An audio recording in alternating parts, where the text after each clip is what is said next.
You need to recognize that self-care is actually a priority. It's not something that you want to do at the end of the day, or just something you've put at the back of your mind that, okay, there's self-care. But you must put it at the same level with maybe your education, your relationships, because you may find people are really prioritizing their relationships with romantic partners or friends more than they prioritize themselves.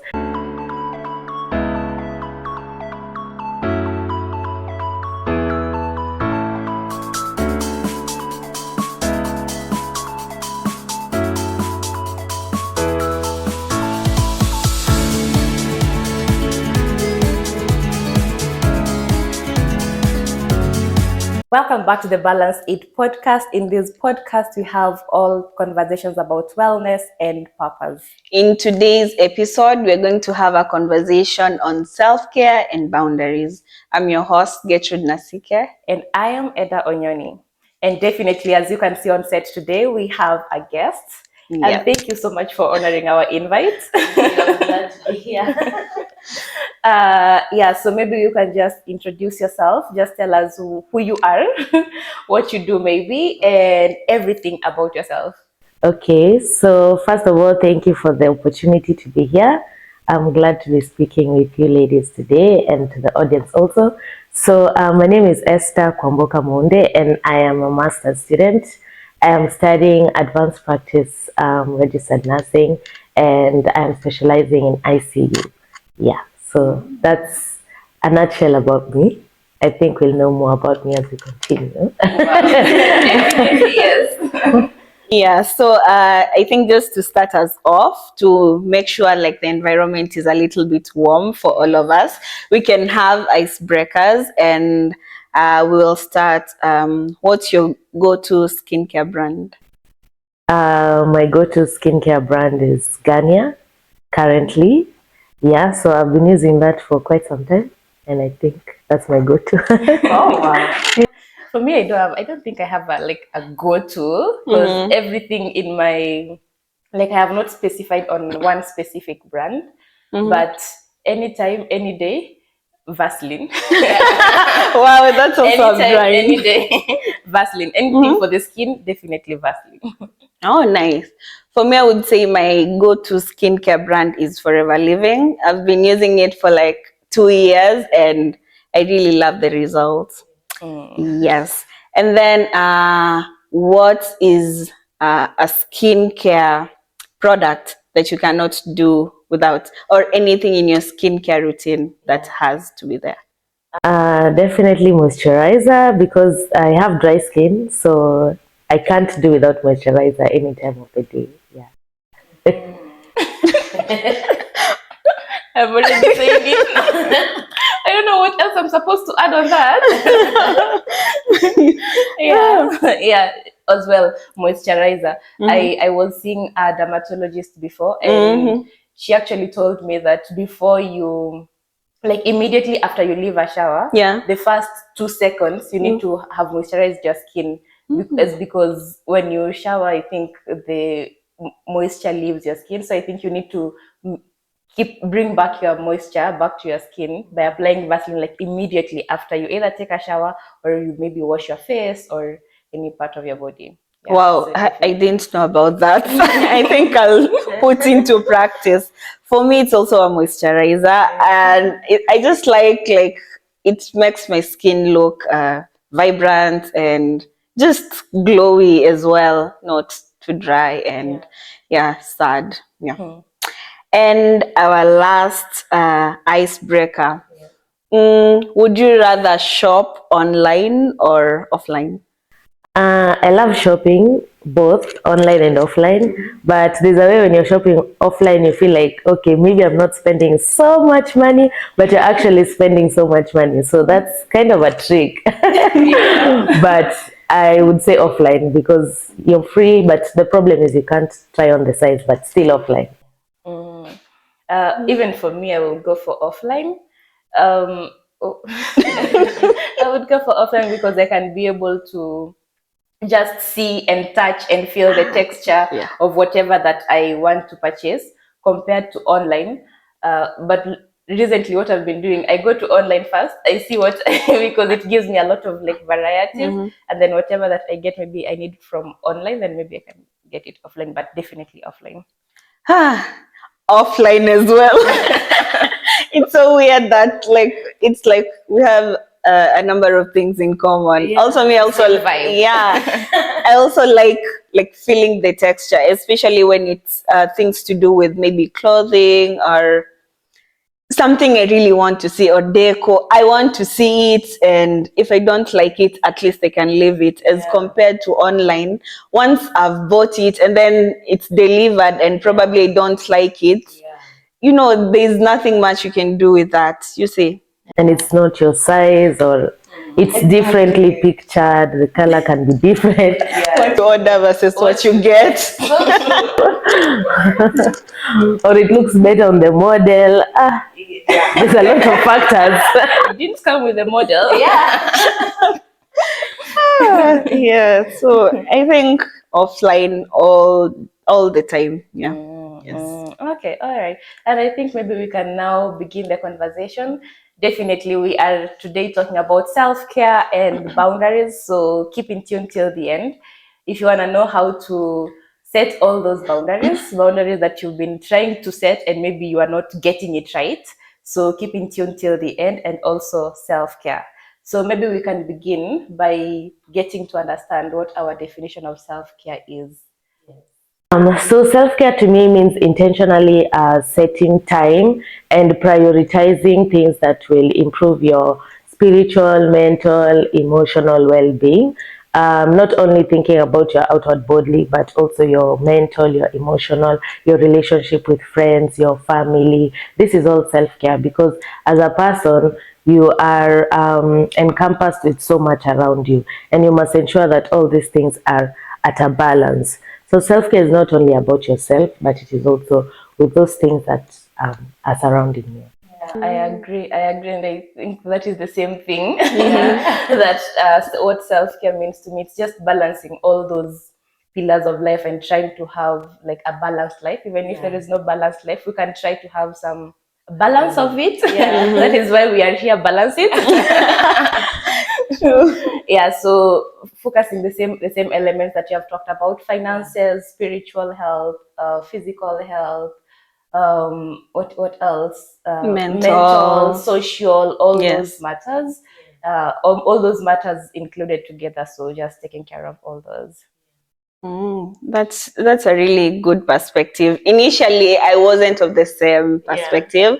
I just thought self-care is basically ensuring you look good. You know, just maybe dress well, or just ensure you're just presentable. You know, but also recently I've adopted the same idea, and for me it also encompasses self-love. And I realized when you're practicing self-care, you actually feel within, like, you actually love yourself, you know. Yeah, so nowadays I connect it to all those spheres of life, and also to self-love. Yeah, so I feel like right now you'd find that we have so many things like going on. For instance, for you, you're a student right now, and you maybe, let's say, your daily activities are so many. And how do you try and balance this self-care with all these activities that you're going through, maybe as a student, or as a daughter, as a sister? How do you do it? So how I do it is, first you need to recognize that self-care is actually a priority. It's not something that you want to do at the end of the day, or just something you've put at the back of your mind that, okay, there's self-care. But you must put it at the same level with maybe your education, your relationships, because you may find people are really prioritizing their relationships with romantic partners or friends more than they prioritize themselves. And this is what will put self-care at the backside. But you have to put it as one of the most important things in your life. So you be very intentional about it, and you set time that this is my self-care time, and you're very strict to it, even with yourself. Because sometimes it's not that other people will hinder you from performing your self-care, but also yourself. So if you have set aside, like, this is my meditation time, you have to be strict about it, no matter what's going on. Unless the house is burning down, you have to be strict about your priorities and be intentional about it. That's the only way you can manage amidst a busy life, because life will always be busy. And I agree with you. And just to tap onto that, and maybe something I've been trying to do recently, because life can just be busy. We can all agree, and overwhelming at the same time. I've been trying to bring in, like, do two things that I can be able to do them together. So I do them concurrently. Let me say, maybe if it is working out and maybe talking to a friend, or maybe working out and maybe talking to my family back at home, like combining those two things, you get that either way you are working out. Maybe working out means maybe walking on the park, and you can be walking in the park but still having a phone call, so you are continuing the relationship.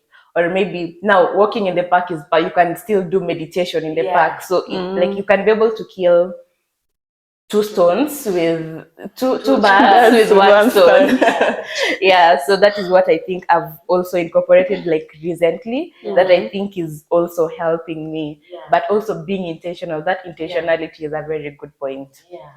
Oh, that's really nice. So, from the aspect you've said that we really need to be intentional with our self-care practices, right? Yes. Would you probably just tell our audiences, like, what are some of these self-care practices that you incorporate into your routine? I've heard you mention meditation.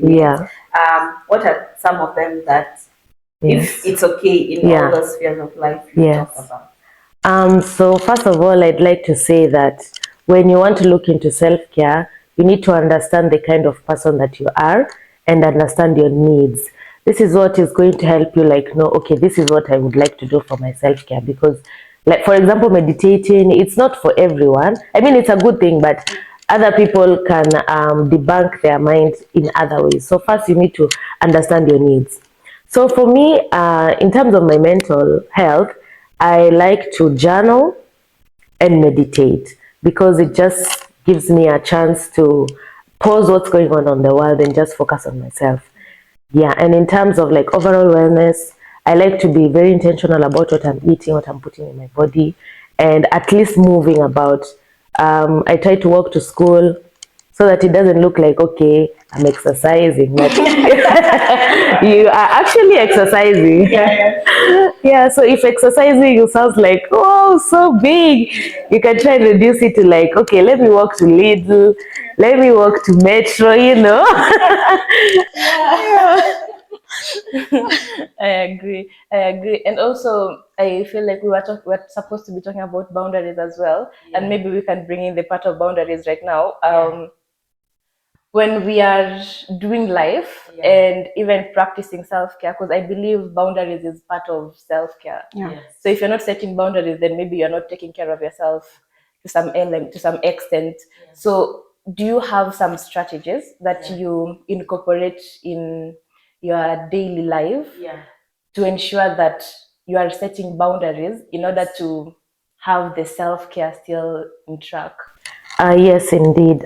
First of all, setting boundaries can be very hard, especially if, for example, you are recovering from people pleasing.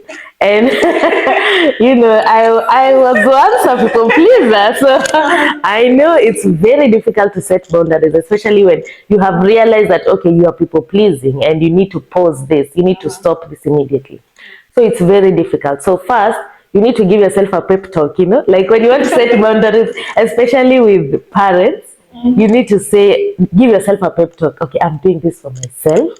This is for my overall well-being. But after you do it once, it gets better. And also, when you want to set your boundaries, don't back down. You know, when you're trying to talk to your parents and you're setting a boundary, they may try and topple it over with some words that maybe you don't want to hear, but don't back down ever, because you're fighting for yourself. So you need to be assertive. That's one trick. And you also need to be also empathetic when expressing, not just throwing it on someone, because for the other party, maybe the relationship has been going on well, but because you're people pleasing, they don't recognize that you're actually people pleasing. They think, okay, this is who you are. So one day you just spring on them like, whoa, they'll be like, okay, I thought everything was okay. Yeah. So you need to be assertive but empathetic, because the situation may be different from the other person, but don't back down ever, and don't sugarcoat your words. You mean what you say, and you say what you mean. Wow. Yeah. And maybe just on the same, could you, I know this people pleasing topic is very wide. Maybe you could just tell us what people pleasing is and how it seems like, so that we can be able to understand and how we can now navigate. So people pleasing is when you don't look into your own emotions first. Someone, it can be as small as your friend telling you, let's go to the supermarket, but you don't want to go. But because this is your friend, you're like, okay, yeah, let's go. But then maybe you wanted to do something, and so you won't be able to do it. And at the end of the day, you'll start having resentment towards your friend for no reason at all, because you are the one who has not set that boundary. So people pleasing is trying to have peace with people, but not within yourself. Yeah, and also this is very bad. It's very, very bad. Because I had friendships and even relationships that were really terrible, because I was really people pleasing with these people. And when I finally put a stop to it, the people were shocked. Like, I thought you were friends. I'm like, yeah, but this is not working for me anymore. So people pleasing is loving others more than you love yourself. Oh, wow. I think you just put it very well. Because I feel like these are things we do sometimes unknowingly. You just feel like the way you said, maybe this is how you've been, and then now you attach it to your identity. Probably I'm just a good person, but it's actually not being good. It's actually being bad to yourself as well.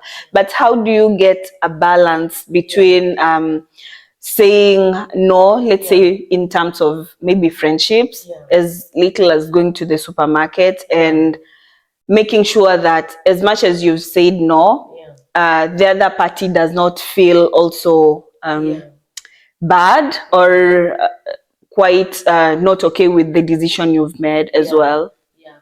So first is recognizing that you cannot make everyone happy. You'll say no to someone and they'll be sad. You'll say no to another, they'll be happy. So other people, you're not in control of it at all. At all. You can never know what will make someone sad. But how about you? Are you happy with the decision that you have made? If you are, to be honest, that's all that matters. Not trying to be selfish, but It's and I feel like it gives you a lot of clarity. Yeah. And also, okay, you can't be that person who says no to everything also, because you have to maintain that relationship with people. You can't say no to everything. You have to hang out with people, but you have to keep your priorities straight. If your priority tonight was not going out, it doesn't matter. Even if it's your bestest of friends, it's a no for you, it's a no for you. You can go out tomorrow. Wow. Wow. I love it. Like, I really love how you put it. Like, we can't add anything. Yeah, and I think it's a thin line between selfishness and self-care. Yeah, because sometimes it comes with guilt, actually. Like, you tell someone, like, no, and that tells me, Giti, let's go, I don't know where, and I'm like, no, I'm not in a position to, or let's contribute towards this, and I'm like, I'm not in a position to. And then later on, maybe you might start feeling guilty, so it's a thin line. But I love how you said, just have your priorities right. Yes.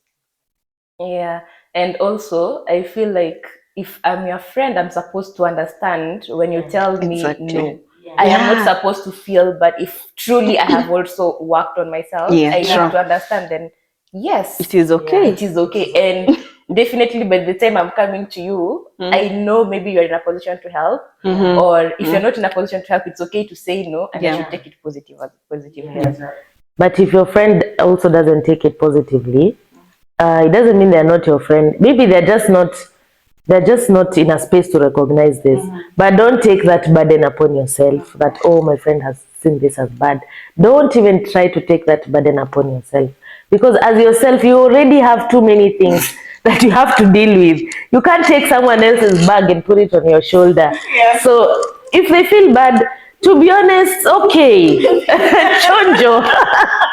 Like, not that you'll just be so mean and rude to the person. No, you have to be obviously empathetic and explain the situation. But if they still don't see it, and they're trying to guilt trip you, you know, sometimes maybe you're not even feeling guilty, but they are now trying to guilt trip you.